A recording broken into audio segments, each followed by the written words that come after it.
These procedures are just like anything you do for the first time. I was a little nervous. I didn't know what was going on, but that has, over the years, dissolved. The other thing is that they did an excellent job of explaining the procedure, exactly what was going to happen. In reality, it really was not a big deal. When we collect spinal fluid for analysis to look at the Alzheimer changes, and we usually collect about 2 tubes full.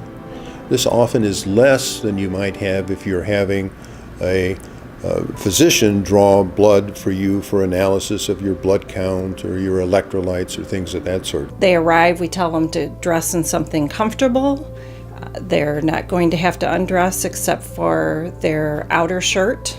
We have a massage chair that we use so that we can both ensure the participants' comfort as well as position them. And I usually ask them to tell me a story to kind of distract them. Feel their back bones a little bit so they get a little massage.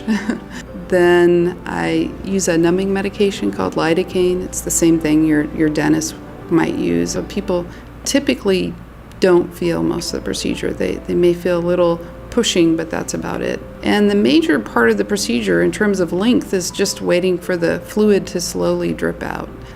Usually takes about 10 minutes, and then we take the needle out and it's done. Sometimes people can get a headache after the procedure. That's relatively uncommon, so it's less than 5% of the time, but it does happen. What we have decided to do is to use the type of needle that gives us the least likelihood of having a headache afterwards. So that means we use a very small needle, so it doesn't make a very big hole when it goes in, so you don't get a leak afterwards and get the headache. And the person is assisted to a reclining chair where we ask them to be still for about an hour. We serve them breakfast and take vital signs again and check on them frequently. They anesthetized me. They basically stuck a needle in just like they do for blood, and took a little longer than drawing blood. Basically, I got a free breakfast out of it. And when they decided that I could get up and drive home, they let me go. I considered it to be a walk in the park. People might ask, why do I go through all this testing and everything? I do it because I've seen such a change, such a development in what can be done. There is now a sense of optimism.